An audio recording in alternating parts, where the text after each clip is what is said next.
Hello everyone, जीत classes के online platform पर आप सभी का स्वागत है।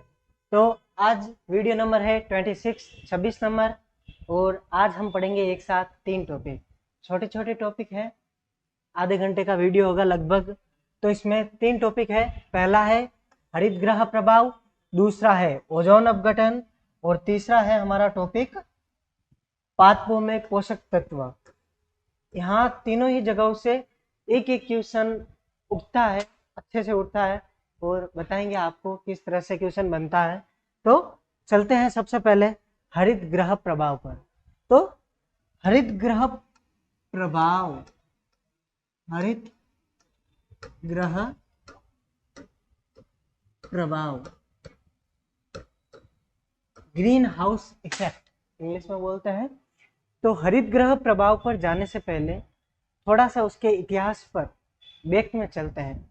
तो देखिएगा क्या होता है, जो बर्फीले इलाके होते हैं ना, जहाँ पर बर्फ भी पड़ती है या तापमान बहुत निम्न ठंडा रहता है, वहां पर कुछ वनस्पतियां, कुछ पादप पनपने में अक्षम होते हैं, उस परिस्थिति में पनप नहीं पाते हैं। तो उन्हें अधिक तापमान यानी थोड़ी सी गर्माहट की आवश्यकता होती है। वो गर्माहट देने के लिए कुछ वैज्ञानिकों ने या फिर कहें तो कुछ दिमाग लगाया और उस इलाके में हरे कांच की कुछ छतें बनाई, हरे कांच की छतें बनाई। अब उन छतों में क्या होता था कि हरे कांच होते थे, वहां पर सूर्य के प्रकाश की किरणें पड़ती थी और वह अंदर तो आ जाती थी। जैसे आप देखिए कि यह हरे कांच की छत है, हरे कांच की छत है और यहाँ पर मानिए सूर्य का प्रकाश समथिंग इस कलर का होता है। ये सूर्य का प्रकाश आ रहा है, ये सूर्य का प्रकाश आ रहा है। भैया सूरज को मानते हैं पीला, समथिंग समथिंग मान लो भाई, मानना नाम की नहीं है, थोड़ा घना साइंस का स्टूडेंट आप मान नहीं चाहिए। तो और यहाँ पर है माना कि कुछ पौधे, हल्की सी नर्सरी लगाई हुई है हमारी। यहाँ पर है कुछ पौधे, एड़ा पौधा तो फटाफट में एड़ा ही भाणी। ये है कुछ पौधे। अब भैया क्या होता है, यहाँ पर ये सूर्य के प्रकाश की किरणें आ तो जाती है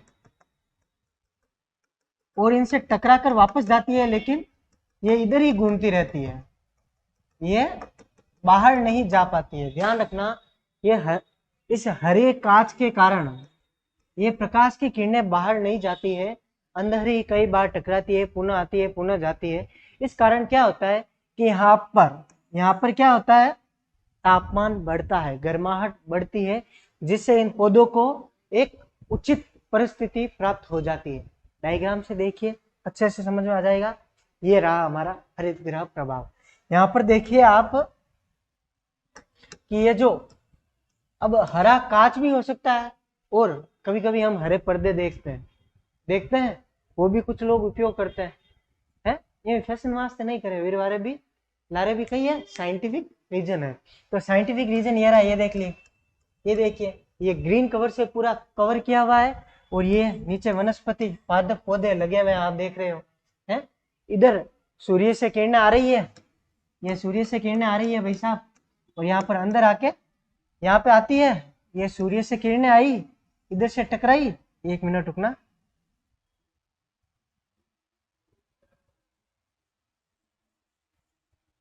ये यहाँ पर देखिएगा आप अच्छे से कि माना ये सूर्य है और इससे ये किरणें आई, ये आई, यहाँ पर टकराई, ये वापस गई, लेकिन यहाँ से पार नहीं जाएगी, ये वापस आ जाएगी ऐसे। ध्यान रखना क्या होगा, ये इधर ही टकराएगी, बार बार इधर अंदर घूमने, कुछ बाहर जाएगी और कुछ अंदर रहेगी। तो ध्यान रखना, ये अंदर टकराएगी, जिससे क्या होगा, इसका तापमान बढ़ेगा और वनस्पति को अच्छे से मिलेगा। अब ये तो था बेसिक, यह हरित ग्रह प्रभाव नहीं है।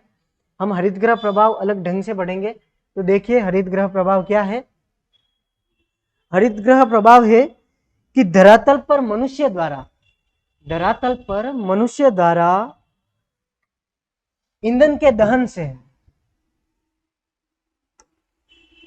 ईंधन, 1 मिनट, ये कलर समझ में नहीं आएगा।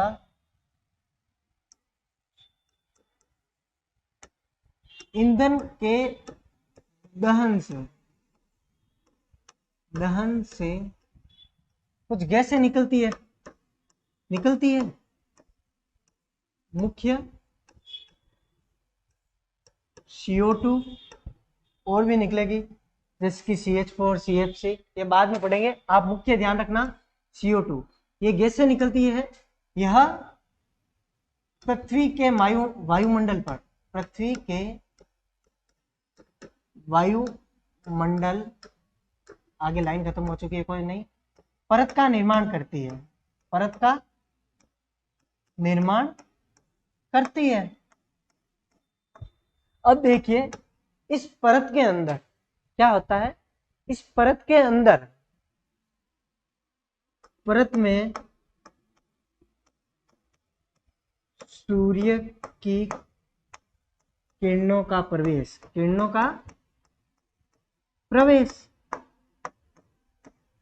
सूर्य की किरणों का प्रवेश हो तो जाता है, पूरे लिख देते हैं, सनलाइट नहीं, सूर्य की किरणें पुनः बाहर नहीं निकल पाती है, पूर्ण रूप से बाहर नहीं निकलती है, यानी कि कुछ आंशिक भाग तो निकलता है, लेकिन ज्यादातर किरणें क्या होती है, पूर्ण रूप से बाहर नहीं निकल पाती है, पूर्ण रूप से बाहर नहीं निकलती है।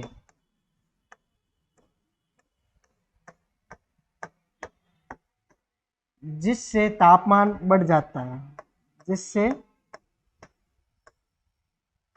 वायुमंडल का तापमान बढ़ जाता है, ध्यान रखना यही है, ताप बढ़ जाता है। देखिए मैंने आपको स्टेप्स में बताया है, लेकिन कहीं कहीं पर डेफिनेशन भी लिखी हुई होती है। देखिए वापस, ईंधन का दहन करते हैं हम, जैसे कि गाड़ियों में पेट्रोल वगैरह का ईंधन करते हैं, दहन करते हैं, या फिर चूल्हे जलाने के लिए करते हैं, या फिर किसी भी तरह से, जिस तरह से ज्यादातर CO2 निकला करती है, वो सारे कारण ग्रीन हाउस इफेक्ट के कारण है, ध्यान रखना, रीजंस है। देखना, ईंधन के दहन से कुछ गैसें निकलती है, मुख्यतः CO2, जो पृथ्वी के वायुमंडल में एक परत का निर्माण करती है। क्या करती है? एक परत का निर्माण करती है। ये रहा, इधर आ रही है रो। परत के निर्माण से सूर्य की किरणें परत के अंदर प्रवेश तो कर जाती है, लेकिन वह बाहर नहीं निकल पाती है, ध्यान रखना। ये कुछ कॉलम से समझिए आप,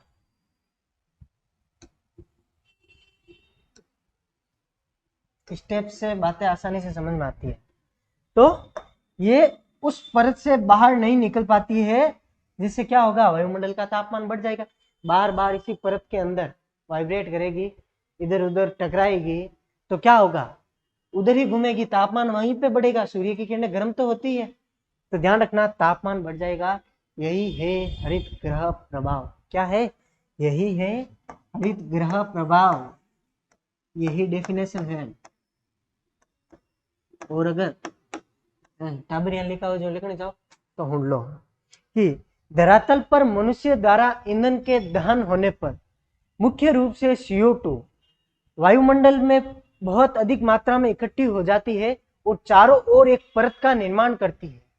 जब सूर्य की किरणें उस परत से गुजरती है तो अंदर तो आ जाती है वायुमंडल के कारण, पुनः वह धरातल से टकराकर उस परत से आर पार नहीं जा पाती है, उस परत से बाहर नहीं निकल पाती है पूर्ण रूप से, आंशिक रूप से बहुत सारी किरणें पुनः वायुमंडल में आती है, धरातल पर टकराती है, पुनः परत से टकराती है, पुनः धरातल से टकराती है। यह प्रक्रिया कई बार दोहराई जाती है, जिससे चारों ओर वायुमंडल का, आसपास का चारों ओर का तापमान बढ़ जाता है। यही हरित गृह प्रभाव कहलाता है। ध्यान रखना, यही हरित गृह प्रभाव कहलाता है। और इस बढ़ते हुए तापमान को, संपूर्ण विश्व में इस पूरे बढ़ते हुए तापमान को हम ग्लोबल वार्मिंग कहते हैं। क्या कहते हैं? Global warming.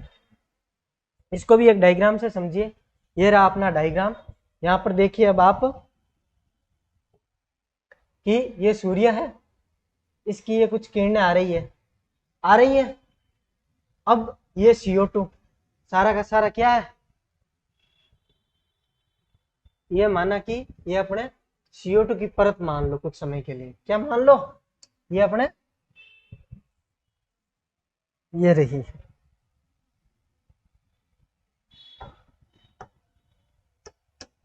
ये क्या माननी है, CO2 की परत माननी है आपको, मान ली। अब देखिए, अब ये प्रकाश की किरण आ तो रही है, इससे टकरा रही है और पुनः वापस आ रही है। कुछ किरणें सीधी जा रही है, कुछ यहीं से टकराई रही है, लेकिन ये घटना है जो ज्यादा होती है। क्या होती है, ये आ रही है, धरातल से टकरा रही है, ऊपर वापस इस CO2 की परत से टकराकर पुनः नीचे आ रही है, जिससे क्या होगा, इधर तापमान बढ़ेगा, टेम्परेचर हाई होगा। यही क्या है, हरित ग्रह प्रभाव है, ध्यान रखना। अब देखिए,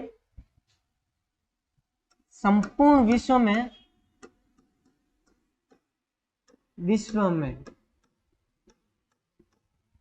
हरित ग्रह प्रभाव से तापमान बढ़ रहा है, बढ़ रहा है। यह क्या है, global warming, global warming, global warming की परिभाषा आएगी, क्योंकि हरित ग्रह प्रभाव तो आप एक छोटा संक्षेप में पढ़ियो, पर संपूर्ण विश्व में अगर आप प्रक्रिया हुए तो इनका क्या हुआ, ग्लोबल वार्मिंग, संपूर्ण विश्व का औसत तापमान बढ़ता है। आपको बता देते हैं कि प्रत्येक साल अगर हम निकाले कि भाई इस साल जनवरी महीने में कितना तापमान था, या फिर इस साल जुलाई के महीने में कितना तापमान था, तो प्रत्येक साल कुछ न कुछ परिवर्तन दिखाई देता है। अगर 2-3 साल बाद में देखो तो कम से कम 1 डिग्री का तो बढ़ ही जाता है, जिससे क्या हो रहा है, ग्लेशियर पिघल रहे हैं, बड़े बड़े हिमालय होते हैं बर्फ के, वो पिघल रहे हैं और जल स्तर बढ़ रहा है। इसकी हानियां भी पड़ेंगे, लेकिन सबसे पहले ये हरित ग्रह प्रभाव है, हरित ग्रह प्रभाव, इसका सबसे पहले नामकरण किसने किया, सर्वप्रथम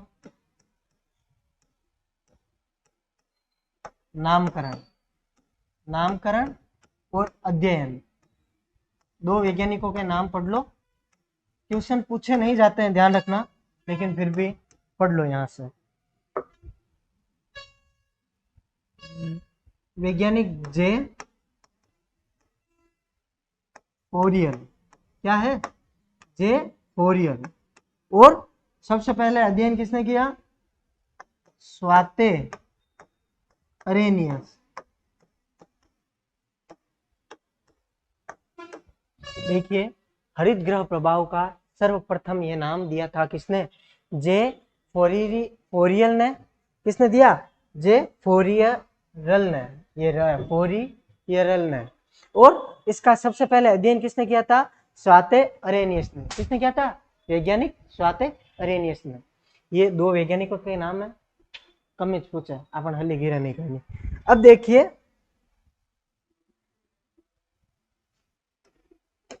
हरित ग्रह प्रभाव के कारण, या फिर कहो तो मुख्य गैसें,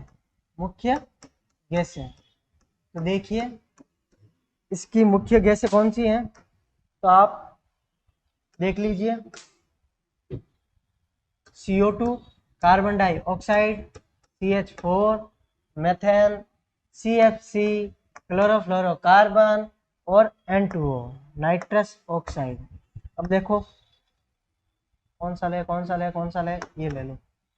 ये कितनी परसेंट है, 60%, 20%, 14%, 6%। और ध्यान रखना कुछ जल वाष्प, ये भी इसका कारण है। जल वाष्प कैसे, भैया अगर पानी की बूंदे होगी वो भी तो टकराएगी, लेकिन कहा जाता है ये शीतलता भी प्रदान करती है और ये कई बार हरित गृह प्रभाव का कारण भी बन जाती है। अलग अलग परिस्थितियों में होता है ये सब, आप इतना ध्यान रखना। जल वाष्प भी इसका हल्का सा कारण है, एक कारण है। इनके नाम देखोगे, देख लो फटाफट, कंफ्यूज ना हो जाऊं कहीं। ये तो कार्बन डाइऑक्साइड, बात ध्यान ही जाएगा, कार्बन डाइऑक्साइड,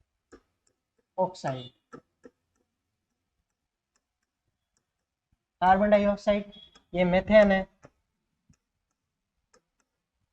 ये क्लोरोफ्लोरोकार्बन, क्लोरोफ्लोरोकार्बन। ये ध्यान रखना, ये ना आगे ओजोन पढ़ेंगे ना, उसमें बहुत इंपॉर्टेंट है। ये नाइट्रस ऑक्साइड,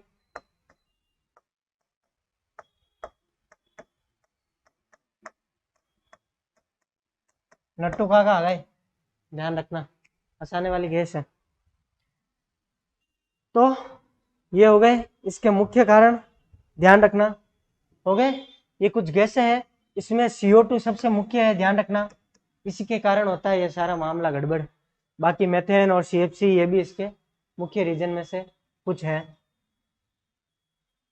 अब देखिए इसके दुष्प्रभाव, हरित गृह प्रभाव के दुष्प्रभाव क्या है, इसकी हानियां क्या है।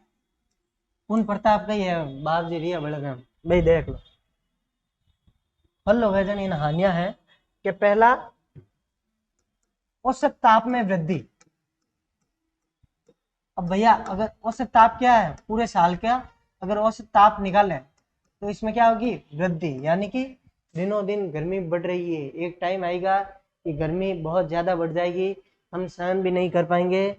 तो देखिए इससे क्या होगा, ग्लेशियर पिघलने लग गए। अब भैया जो बर्फ जमा हुआ है वो क्या हो गया, पिघलने लगा है, पिघलने लगा है। ग्लेशियर पिघलेंगे तो क्या होगा, पृथ्वी पर जल स्तर बढ़ेगा, पृथ्वी पर जल स्तर बढ़ेगा। भैया जल स्तर कैसे बढ़ेगा, जो किनारों पर देश बसे हुए हैं, जिनके किनारे छोटे ही हैं, ध्यान रखना, क्षेत्रफल कम है, वहां पर पानी का प्रभाव बढ़ रहा है, तो धरातल का क्षेत्रफल कम हो रहा है और जलीय क्षेत्रफल बढ़ रहा है। मुंबई पता है आपको, टापू है, आसपास में पानी का क्षेत्र बढ़ रहा है, और जहां पर ज्यादा ग्लेशियर है वहां पर तो और भी ज्यादा समस्या है, ध्यान रखना। तो दिन जैसे जैसे आगे हम बढ़ते जा रहे हैं, समय बीतता जा रहा है, जैसे पानी बढ़ रहा है और धरातल का क्षेत्र भी कम हो रहा है, यह भी मुख्य समस्या है, ध्यान रखना। और जैव विविधता में कमी आ रही है। अब भैया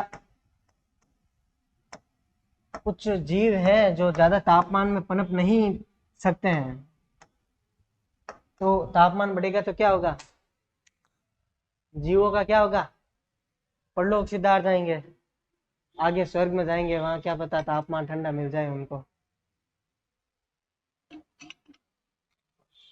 तो यह है हरित गृह प्रभाव के दुष्परिणाम। आप देखिए यह परिणाम, ये जब प्रकृति के साथ छेड़छाड़ हो रही है, बहुत अधिक मात्रा में ईंधनों का उपयोग हो रहा है, विषैली गैसें उत्सर्जित हो रही है, जिससे यह तो निश्चित है कि आने वाले समय में दुष्प्रभाव झेलने ही पड़ेंगे। जो प्राकृतिक संतुलन है, प्राकृतिक चक्र है, वो बिगड़ेगा और हालात खराब होंगे। तो आगे बढ़ते हैं, यह आपने अध्ययन कर लिया सामान्य। अब पढ़ते हैं आज का दूसरा टॉपिक, ओजोन अपघटन। क्या है, ओजोन अपघटन। लेकिन सबसे पहले पढ़ो ओजोन क्या है। तो ओजोन है, ओजोन क्या है, O3, ऑक्सीजन के 3 अणु क्या है, ओजोन। ये किससे बना होता है, O2 प्लस O से। अब O2 वो क्या है, ये आप है ना बंद के प्रकार एक वीडियो में है, उसमें जाइएगा, उसमें पढ़िएगा उपसहसंयोजक यौगिक, वहां पर आपको अच्छे से उपसहसंयोजक बंद पढ़ोगे, अच्छे से वहां पे एक्सप्लेन किया हुआ है पूरा बना के, तो वहां पर देखिएगा, अट बताए देंगे बट की कर जाओ, एक वीडियो वही देखो। तो ध्यान रखना, O3 O2 प्लस O से बना है ओजोन। ये नीले रंग की गैस होती है, नीले रंग की गैस होती है। कंप्यूटर बात हिंदी हूँ ढूंढी है, डबलिंग हूँ लागी। तो ये नीले रंग की गैस होती है, क्या होती है? नीले रंग की गैस होती है। ये समताप मंडल में पाई जाती है। कहां पर? समताप मंडल में पाई जाती है, ध्यान रखना। देखिए अब ओजोन के कारण पढ़िए आप, कार्य पढ़िए। ओजोन के कार्य है, यह पराबैंगनी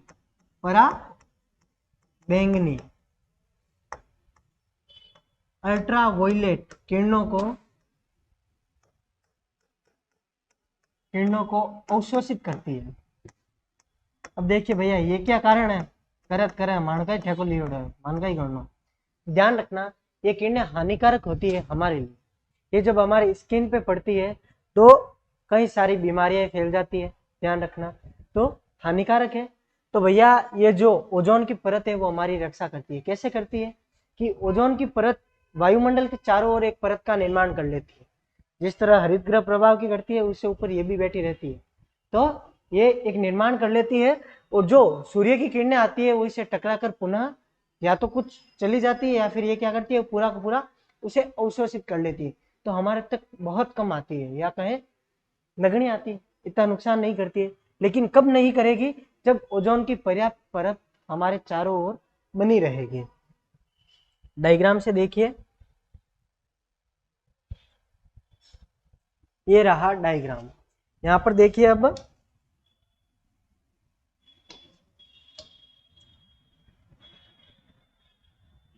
ये रहिए, ये देखिए, ये जो है ना, ये काल्पनिक चित्रों से बताया गया है भैया, यहाँ यूं नहीं है, यूं नहीं, जरूरी है कर।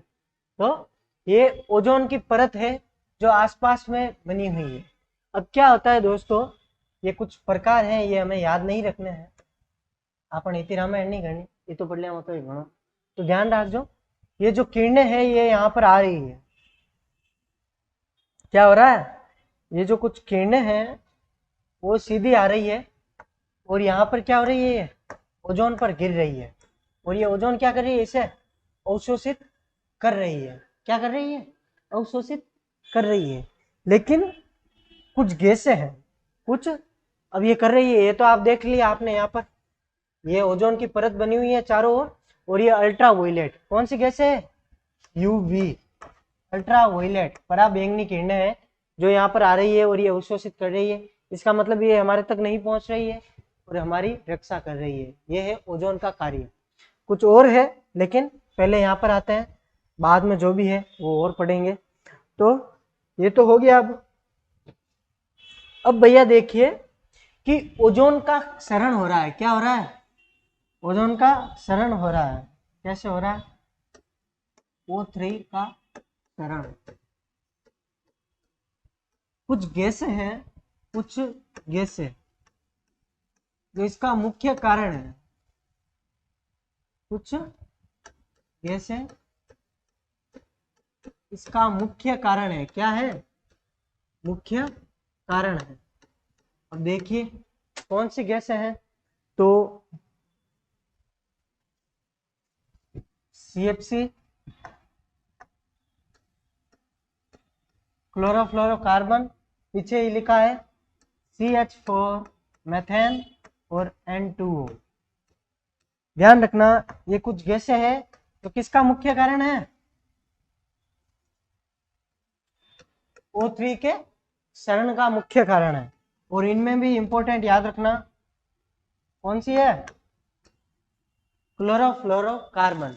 ये ज्यादातर ध्यान रखना शीतलक से निकलती है, शीतलक या कहो तो ऐसी की चाले जी की ठंडी हवा वाली, रेफ्रिजरेटर,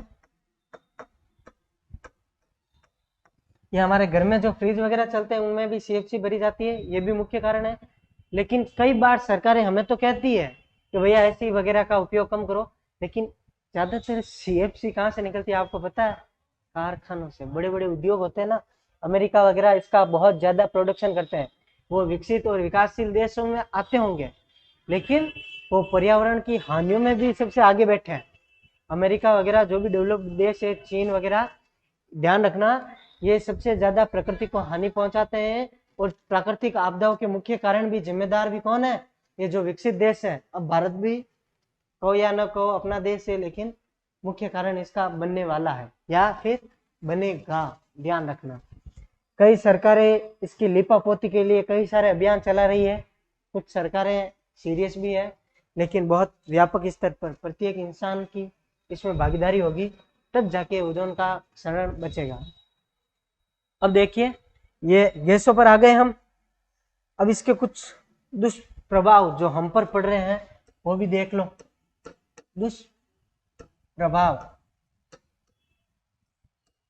दुष्प्रभाव क्या है इसके?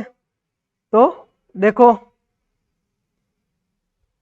इससे होगा त्वचा का कैंसर। क्या होगा?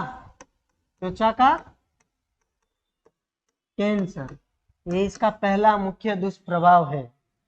और नेत्र संबंधित रोग, क्या होगा? नेत्र संबंधित रोग। इसमें क्या होता है, जो कॉर्निया होती है, आंखों की कॉर्निया आती है, इन पर प्रभाव पड़ता है। तो ये क्या होती है, अल्ट्रावायलेट किरणों को अवशोषित कर लेती है, जिससे सबसे पहले आंखों पर ज्यादा प्रभाव पड़ता है। त्वचा बड़न डूब जाए थोड़ा दिनों तावड़ो ही तो पड़ी नो पराबैंगनी किरण हटाए क्या जन देखो घनी तरह त्वचा संबंधित बीमारियां भी फैलेला और त्वचा रो कैंसर तो फैले ही हो, तो मुख्य कारण है ही है। तो ये हो गई। अब आइए वापस डायग्राम में थोड़ा सा, ये रहा। अब अपनी मुख्य गैसें कौन सी थी हानिकारक, वो भी देख लो वापस। इसमें थी CFC CH4, CFC CH4 और एक थी N2O की N2O।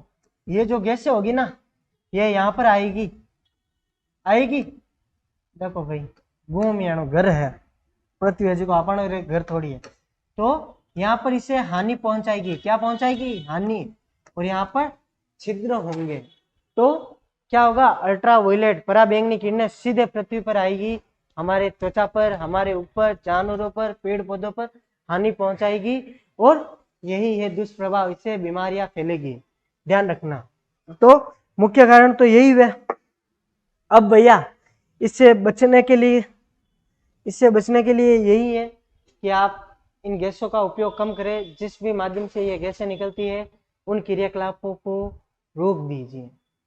पूर्ण रूप से नहीं रोक सकते, इसलिए वैज्ञानिकों ने इसका विकल्प ढूंढा है कि जो हम CFC का उपयोग करते हैं, इसकी जगह किसका करिए?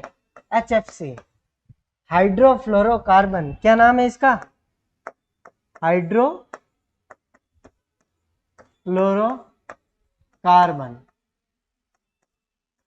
हाइड्रोफ्लोरोकार्बन।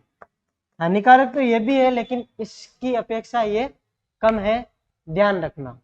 आगे समझ में HFC इसका अच्छा विकल्प उभर कर आ रहा। एक पॉइंट और है, वही पढ़ लो, टाइम आता है कई है।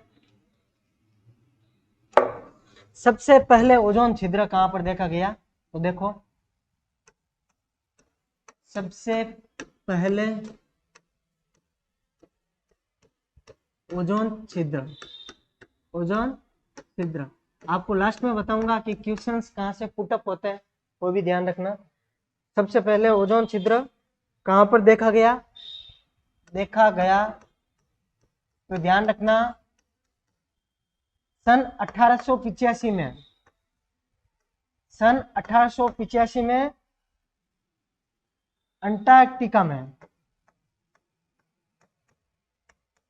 अंटार्कटिका महाद्वीप में देखा गया, ध्यान रखना। और वहीं से हलचल पैदा हो गई और वहां से सरकारें, देश हलचल में आ गए और इस पर अध्ययन करना शुरू हो गया। अब तक तो काफी अच्छा माहौल बन चुका है, इसके खिलाफ जागरूकता का अभियान चल रहा है। तो ध्यान रखिएगा, यही है, ओजोन का अपघटन पूरा हो चुका है। आगे बढ़ते हैं। तीसरा टॉपिक हमारा है पादपों में पोषक तत्व। तीसरा टॉपिक क्या है? पादपों में पोषक तत्व। भैया जो हम खाना खाते हैं उसमें पोषक तत्व होते हैं, उसके कुछ घटक होते हैं, उसके कुछ भाग, सबसे निम्न तक भाग होते हैं, पोषक तत्व के नाम से जानते हैं। हम भी खाते हैं, खाना खाते हैं, गेहूं खाते हैं, उसमें कार्बोहाइड्रेट होता है ज़्यादातर, कार्बन, हाइड्रोजन, ऑक्सीजन पर्याप्त रूप में होता है। फल खाते हैं, दूध पीते हैं जिसमें कैल्शियम होता है, पालक खाते हैं जिसमें आयरन होता है, खाते हैं। उसी प्रकार हम पादपों में थोड़ा सा अध्ययन करेंगे, ध्यान रखना, बहुत छोटी मात्रा में पढ़ेंगे, या कहे तो बहुत छोटा भाग पढ़ेंगे इसका। बाकी भाग बायोलॉजी में पादपों और पादपों में पोषण की प्रक्रिया होगी, वहां पर पढ़ेंगे। लेकिन कुछ पोषक तत्वों के नाम दिए गए यहाँ पर, तो ये केमिस्ट्री से रिलेटेड थोड़ा सा माना जाता है और क्वेश्चन पूछे जाते हैं, ध्यान रखना, इंपॉर्टेंट है, हल्का है, छोटा है, छोटा पे एक बड़ा धमाका है, ध्यान रखना। पढ़े और नहीं जाओ बेटा। तो इनसे क्या होती है, वृद्धि और विकास होता है पादपों में। क्या होता है, वृद्धि और विकास होता है। अब देखिए, इन्हें दो भागों में बांटा गया है। पहला, इनसे वृद्धि और विकास होगा, बार बार नहीं लिखो, इनवा स्लाइड चेंज के लिए बड़ो होशियार है, तो ध्यान रखो। पहलो है सूक्ष्म, ये देखिए, वापस आइए, मुख्य रूप से 60 तत्व खोजे जा चुके हैं, 60 तत्व हो चुके हैं, लेकिन इंपॉर्टेंट कितने हैं, 17। मुख्य कितने हैं, 17। 17 को भी दो भागों में बांटा गया है। कितने भागों में, दो भागों में है। अब कौन से हैं, अब आइए आगे की ओर। तो पहला भाग है हमारे पास सूक्ष्म मात्रिक। कौन सा है, सूक्ष्म मात्रिक। और दूसरा है बृहत मात्रिक या फिर गुरु तत्व, या गुरु तत्व नाम है भाई साहब, अलग अलग है, ध्यान डाल दो थोड़ा। तो सूक्ष्म मात्रिक तो वे तत्व होते हैं जिनकी पादपों को कम आवश्यकता होती है। क्या होती है, पादपों को कम मात्रा में आवश्यकता होती है, पादपों को कम मात्रा में आवश्यकता होती है, मात्रा में आवश्यकता, क्या होती है, आवश्यकता। हो गया कंप्लीट। अब नीचे, अब इसमें लिखिए आप, ये कौन से हैं, ध्यान रखना। तो मुख्य रूप ये कौन कौन से हैं, ये भी पढ़ना पड़ेगा। तो इसकी एक ट्रिक है, वो देख लो। बोको कलमो मंजन नहीं फेरे, गाड़िया काटे देख लो। बोको कलमो मंजन नहीं फेरे, शॉर्ट ट्रिक है, आसानी से याद होगी, ध्यान रखना। तो बोको से बो से बोरोन, क्या है, बोरोन। को से कोबाल्ट, क्या है, कोबाल्ट। कलमों से सीएल, कल सीएल क्लोरीन। बोको से कलमो क्लोरीन, MO, ये मो है, ये मोलिब्डेनम, नीचे लिख लेते हैं, मोलिब्डेनम। मंजन MN, क्या है, MN। मैग्नीज, मंजन, मन से MN हो गया ये, और जन से अट लिख लो, जिंक, क्या है, ZN, जिंक है, ध्यान रखना यहाँ पर। और नहीं तो आयो सुविधा बात है कि भाई बोको कलमो मंजन नहीं फेरे, बोका मंजन की कर फेरा है, इन बात नहीं तो सम्मान वास्ते लियोड़ो है, और नीरो अपन कोई उद्देश्य नहीं है, ध्यान रखो। और फेरेरो कोई हुई, फेरस यानी आयरन, फेरस आयरन, आयरन या फेरस, ध्यान रखो। अब देख लो वापस एक बार फटाफट, आसानी से हो जाएगा अपने कवर। वापस तो लिखो, B boron, CO cobalt, Cl chlorine, और MO molybdenum, Mn manganese, Zn और Fe आयरन, जिंक और आयरन, ये ध्यान रखना, ये नाम है। अब ट्रिक से याद करो और सीधे याद होते हैं तो सीधे याद कर लो। अब ट्रिक क्यों बताई, कंफ्यूज नहीं होगे, कैसे आगे क्वेश्चन उठेगा तब बताऊंगा आपको, ध्यान रखना। बृहद मात्रिक गुरु तत्व, इनकी डेफिनेशन यहीं से लो सीधा।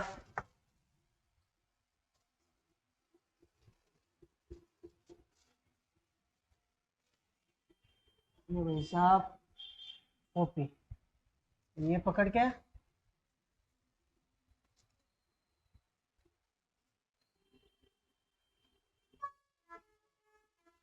कॉपी रोक समझ लियो।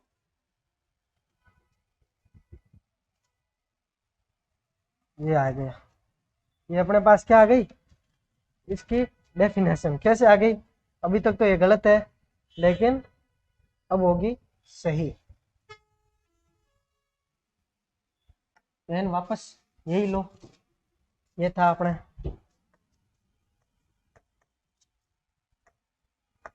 वो तो कम था और ये क्या है, अधिक।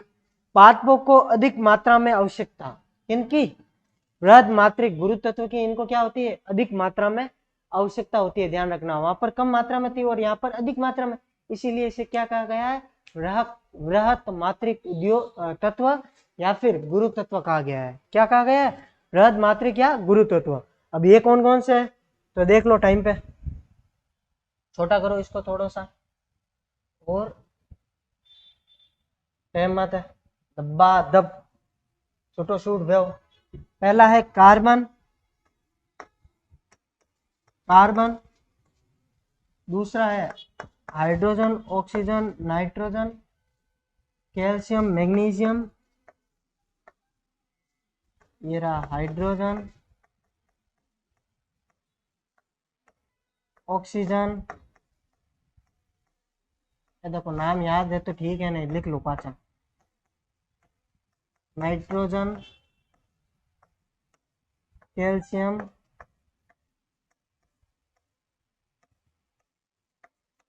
मैग्नीशियम, कही है।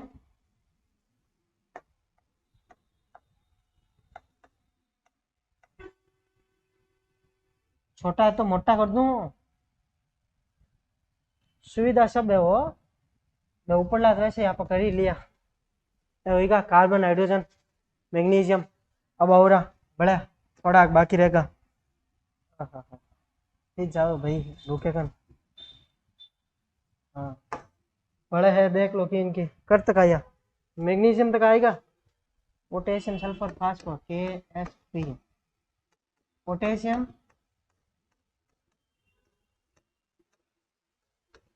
सल्फर फॉस्फोरस, ध्यान रखो। ए हुईगा सब रसम, हुईगा नहीं हुई जाएगा टन, ऐसे देख लीजिए पाचा एक दो बार कवर हो जाए। ये अपनी स्लाइड हो गई, ये है सूक्ष्म और ये है बृहद मात्रिक, इनकी पौधों को आवश्यकता कम होती है, इनको अधिक होती है। ये कौन से है, boron, cobalt, chlorine, molybdenum, manganese, zinc और आयरन। बृहद मात्रिक carbon, hydrogen, oxygen, nitrogen, calcium, magnesium, potassium, sulphur और फास्फोरस। अब भैया यदि यह मिट्टी से आसानी से मिल जाते हैं बारिश वगैरह से प्राकृतिक रूप से तो अच्छी बात है, और अगर यह नहीं मिल पाते हैं तो क्या होगा भाई, हमने अभी अभी पढ़ा है कि इन्हीं से वृद्धि और विकास होता है, पौधे इन्हीं से पनपेंगे, हमें फसलें इसी इन्हीं से प्राप्त होगी। नहीं होगा तो क्या होगा, वृद्धि और विकास रुक जाएगी। ऐसा नहीं करेंगे भैया, हम कुछ भी करेंगे लेकिन अपने पौधों को, फसल को बचा के रहेंगे, उनको वृद्धि और विकास तक पहुंचा के रहेंगे। तो उनके लिए कुछ कृत्रिम, मैंने कहा था टॉपिक सूक्ष्म रूप से पढ़ेंगे, ज्यादा डिटेल में बायोलॉजी में पढ़ेंगे, लेकिन सूक्ष्म रूप से पढ़ रहे हैं तो इनमें 3 ध्यान रखना, कृत्रिम उर्वरक दिए जाते हैं। क्या दिए जाते हैं, कृत्रिम रूप से कुछ उर्वरक देंगे, कृत्रिम रूप से उर्वरक देंगे। देखिए एक तो हम यूरिया देते हैं,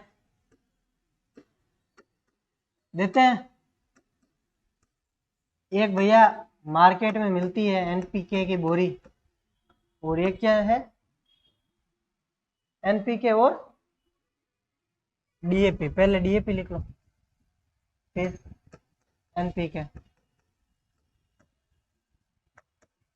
अलग अलग कोई नहीं है, पहले बाद में कुछ भी लिखो, लेकिन मेरे दो के फॉर्मूले लिखाऊंगा और इसका फॉर्मूला है ही नहीं, ध्यान रखना है, तो भी अपने इतना नहीं है डीपली, ध्यान रखना।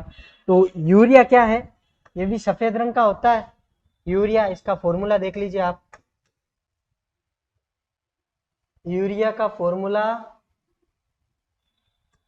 NH2CONH2, ये इसका फॉर्मूला होता है, रासायनिक केमिकल नेम होता है, ध्यान रखना। इसमें क्या nitrogen, hydrogen, carbon, oxygen, nitrogen और हाइड्रोजन, ये सेम ही है, NH2 लिखा हुआ है। नाइट्रोजन, हाइड्रोजन और कार्बन और ऑक्सीजन, इनकी मात्रा अगर मिट्टी में कम हो तो किसका मुख्य रूप से यूरिया का उपयोग किया जाता है, ध्यान रखना।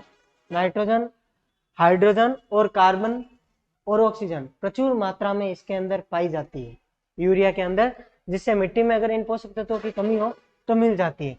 अब डीएपी, डीएपी का पूरा नाम क्या है आपको पता है, di ammonium phosphate, di ammonium phosphate. इसका भी सूत्र देख लो, इसका सूत्र क्या है, डी है NH4 2 पीछे क्या बता, HPO4 di ammonium phosphate, phosphate HPO4 आ गया, डाई अमोनियम दिया गया है, ध्यान रखना। NPK मुख्य रूप से नाइट्रोजन, फास्फोरस और पोटेशियम का स्रोत प्रचुर मात्रा में इसके अंदर पाया जाता है। इसका नाइट्रोजन, फास्फोरस और पोटेशियम, इनकी कमी होती है तो ज्यादातर सॉरी ये डीएपी है, अभी आपको उल्टा बता देता। डीएपी डाई अमोनियम फास्फेट कब डाला जाता है, जब नाइट्रोजन, हाइड्रोजन, फास्फोरस और ऑक्सीजन, ये ही इसमें क्या होता है, प्रचुर मात्रा में होता है, इनकी आवश्यकता होती है, तो क्या डाला जाता है, डीएपी डाला जाता है। अब आइए एनपीके पर, तो एनपीके पर मुख्य रूप से ये नाम को ही बड़ा कर दो, नाइट्रोजन, फॉस्फोरस और पोटेशियम, ये तीनों का ही होता है मुख्य रूप से, ध्यान रखना। तीनों की कमी होती है तो ही ये डाला जाता है, और इनका अलग अलग रेशियो होता है, 16:16:16 अनुपात में होता है, या फिर 16:17 ऐसे कुछ, जिस तत्व की ज्यादा और कमी होती है या फिर कम होता है। ये क्या होता है, जो कृषि विभाग के बने होते हैं, जोधपुर वगैरह में भी बने हुए हैं, वहां पर हम क्या करते हैं, अपनी मिट्टी खेत में कई जगह से 10-15 जगह से थोड़ी थोड़ी मिट्टी उठा के लेके जाते हैं, फिर वो उन्हें अच्छी तरह से मिक्स करके सैंपल कलेक्ट करता है और बताता है कि आपकी मिट्टी में किस तत्वों की कमी है, उसके हिसाब से वो आपको गाइड करता है, अलग अलग किस मात्रा में डालना है, कितना डालना है, यह हमें वो गाइड करते हैं, इससे हमें फसल अच्छी प्राप्त होती है। ये तीन मुख्य रूप से है, ये भी देख लेना। अब देखिए एक बार जो हमने पढ़ा है, मुख्य रूप से अध्ययन करते हैं उन सभी का। हमने हरित गृह प्रभाव पढ़ा है, ये क्या होता है इसका पढ़ लिया। इसका क्वेश्चन कहाँ से उठता है वो देख लीजिए। इसका क्वेश्चन मुख्य रूप से उठता है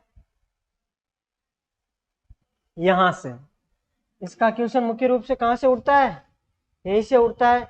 अब देखिए क्या उठता है, मुख्य गैसें, हरित गृह प्रभाव के मुख्य कारण मुख्य गैसें क्या है, यही क्वेश्चन उठता है, ध्यान रखना, यहीं से पूछा जाता है। और भी बाकी चांसेस है तो थोड़ा बहुत ध्यान रखिएगा, कई क्या होता कई पूछ लें। ओजोन, ओजोन में O3 इसका फॉर्मूला है, ध्यान रखना, मुख्य रूप से क्या है O3, और ये किससे रक्षा करती है, अल्ट्रावायलेट। तीन बातें हो गई, दो बातें हो गई, और तीसरी बात है इसकी मुख्य गैसें हैं। ध्यान रखना, कई बार पूछ लेंगे आपको कि ओजोन क्षरण के लिए मुख्य गैसें हैं CFC CH4, दूसरा पेयर दे देंगे O2 CH4, तीसरा दे देंगे N2 CFC, और चौथा देंगे NO2 और N2O। ध्यान रखना CFC और CH4 मुख्य कारण होंगे, यही है जिसमें भी इनका पैर बना हुआ होगा वो सही जवाब होगा। हरित गृह प्रभाव में भी इस तरह के ही क्वेश्चन पूछे जाते हैं, ध्यान रखना। CFC क्लोरोफ्लोरोकार्बन शीतलक और रेफ्रिजरेटर से प्राप्त होती है, ये भी ध्यान रखना। और अगर ज्यादा ही पेपर का लेवल हाई होता है तो ये क्वेश्चन बनता है, कौन सा?